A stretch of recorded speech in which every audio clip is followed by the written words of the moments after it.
अब इसका सबसे इम्पोर्टेंट टॉपिक है न्यूटन का गुरुत्वाकर्षण का नियम। न्यूटन का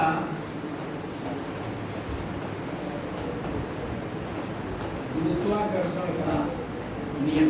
लेकिन टॉपिक को समझते चलो, चाहो तो हेडिंग आप जो है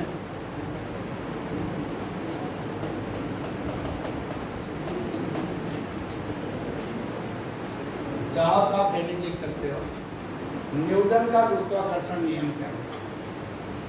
तो न्यूटन के गुरुत्वाकर्षण के नियम के अनुसार दो पदार्थिक कणों के बीच, कैसे कणों के बीच, पदार्थिक इसलिए कहते हैं तो उनमें थोड़ा बहुत द्रव्यमान रहे। दो पदार्थिक कणों के बीच लगने वाला आकर्षण बल उन कणों के द्रव्यमानों के गुणनफल के समानुपाती तथा उनके बीच की दूरी के वर्ग के व्युत्क्रमानुपाती होता है। इसको कोई भूलने वाला टॉपिक नहीं है। दो पिंडों के बीच कह सकते हो, दो पदार्थिक कणों के बीच कह सकते हो, दो वस्तुओं के बीच कह सकते हो, जो तुम्हारा बनाया हो। तो दो पदार्थिक कणों के बीच या दो पिंडों के बीच लगने वाला आकर्षण बल उनके द्रव्यमानों के गुणनफल के समानुपाती तथा उनके बीच की दूरी के वर्ग के व्युत्क्रमानुपाती होता है। माना M1 व M2 द्रव्यमान के दो पिंड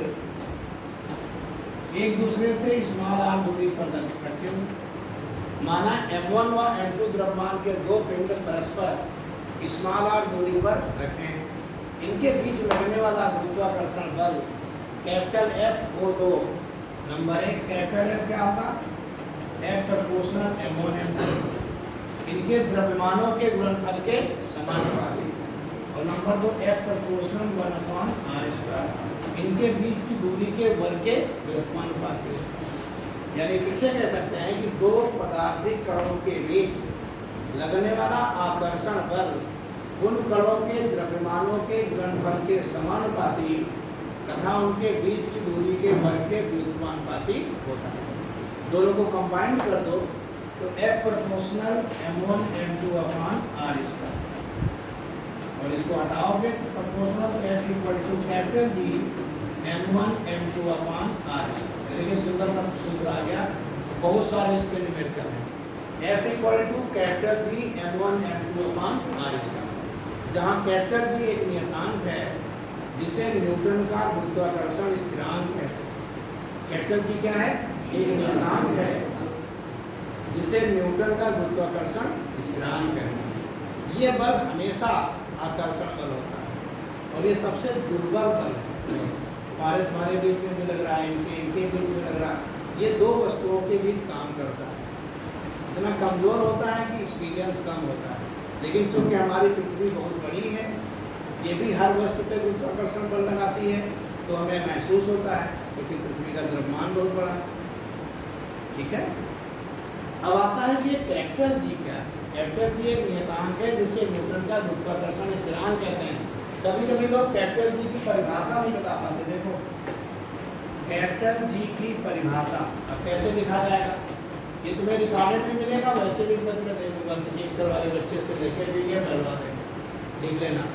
अब कैपिटल G की परिभाषा बतानी हो तो कैसे बताओ।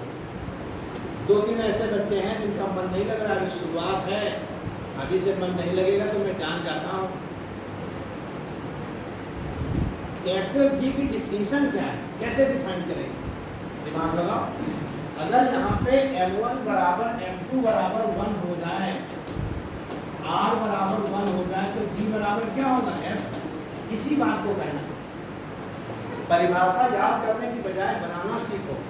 अगर M1 M2 का मान 1 हो जाए, R का मान 1 हो जाए, तो G किसके बराबर होगा, F के। इसी बात को अपने शब्दों में कहना है।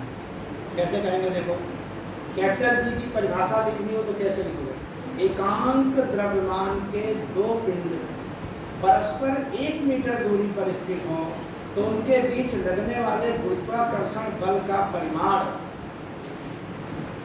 गुरुत्वाकर्षण स्थिरांक के बराबर।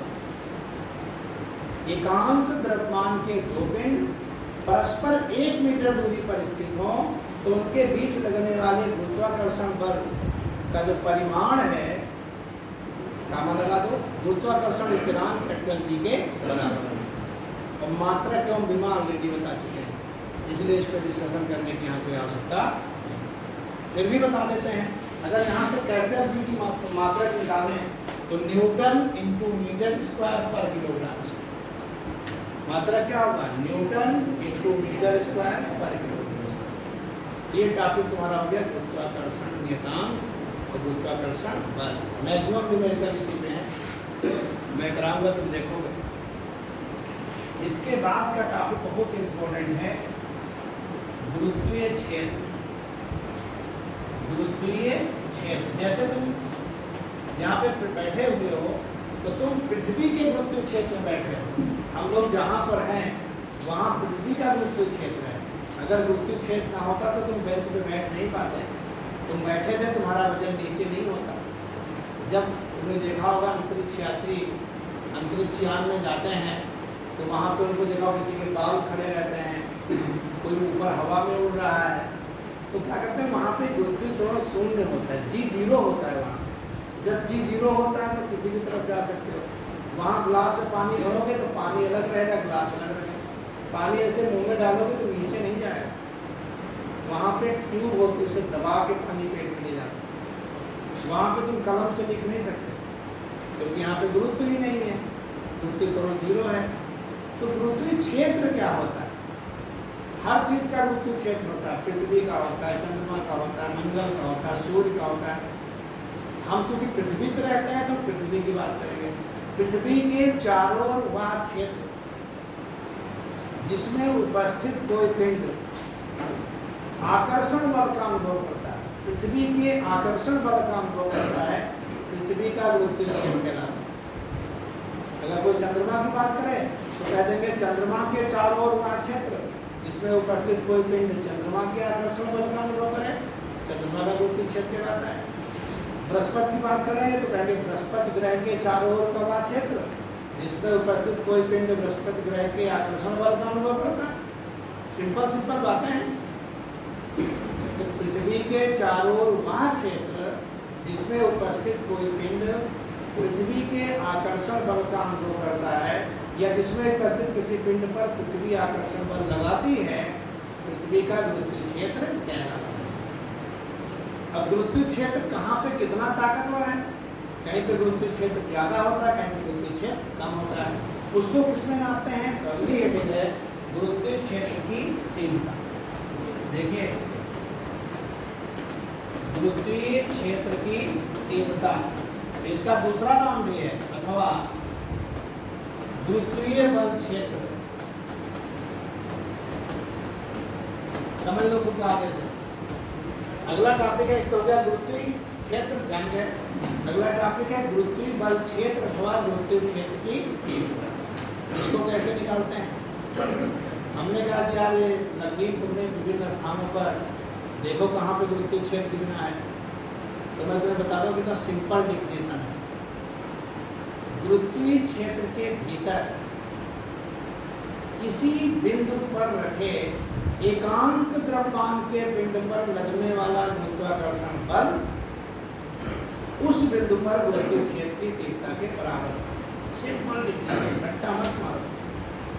गुरुत्वीय क्षेत्र के भीतर किसी बिंदु पर रखे एकांक द्रव्यमान के पिंड पर लगने वाला गुरुत्वाकर्षण बल उस बिंदु की गुरुत्वीय क्षेत्र की तीव्रता के बराबर होता है। यानी अगर तुम्हें गुरुत्वीय क्षेत्र की तीव्रता नापनी है तो 1 किलोग्राम का पिंड पकड़ो। इन्होंने कहा कि सीतापुर में गुरुत्वीय क्षेत्र की तीव्रता बताओ, तो सीतापुर चले जाओ, वहाँ रखो।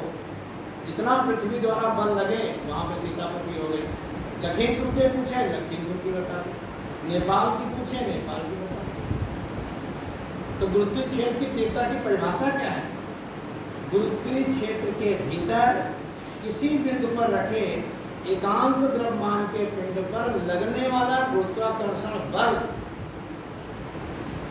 उस बिंदु पर गुरुत्वीय क्षेत्र की तीव्रता के बराबर होता है। यह एक सदिश राशि है। इसकी दिशा पिंड की ओर होती है। अगर पृथ्वी है तो पृथ्वी की ओर होगी, चंद्रमा है तो चंद्रमा की ओर होगी, पहाड़ है तो पहाड़ की ओर होगी, तुम्हारा घर है तो तुम्हारे घर में भी। यानी गुरुत्वीय क्षेत्र की तीव्रता एक सदिश राशि है जिसकी दिशा पिंड की ओर होती है। किस पिंड की ओर? जिस पिंड के कारण निकालते हैं उस पिंड की ओर। बड़ी सिंपल सी बात हो गई। तो इसका सूत्र क्या होता है? I बराबर F/m। ये देखिए सुंदर सा गुरुत्वीय क्षेत्र की तीव्रता का सूत्र क्या होता है? I बराबर F/m। और जैसे m बराबर 1 होता है वैसे ही I बराबर F हो जाता है। इसी से परिभाषा निकले। मात्रक क्या होगा इसका? गुरुत्वीय क्षेत्र की तीव्रता का मात्रक क्या होगा? न्यूटन पर किलोग्राम। देखो ना अपनी आंखों से, बल का क्या होता है? न्यूटन। द्रव्यमान का क्या होता है? किलोग्राम। तो गुरुत्वीय क्षेत्र की तीव्रता की मात्रक क्या हो गया? न्यूटन पर किलोग्राम। विमा क्या होगी? न्यूटन की क्या होती है? mLT-2, तुमको मालूम है। किलोग्राम की m होती है, m से बढ़ जाएगा LT-2। यानी गुरुत्वीय क्षेत्र की तीव्रता या गुरुत्वीय बल क्षेत्र की जो विमा होती है वो त्वरण के बराबर होती है। किसके बराबर होती है? तो बेटा कितने टॉपिक हो गए? फिर से समझ लो। न्यूटन का गुरुत्वाकर्षण नियम हो गया, कैपिटल जी की परिभाषा हो गई, गुरुत्वीय क्षेत्र की परिभाषा हो गई, गुरुत्वीय क्षेत्र की तीव्रता की परिभाषा हो गई, और उसका मात्रक हो गया, उसका विमा हो गया, उसका सुंदर सा कार्य हो गया। क्लियर?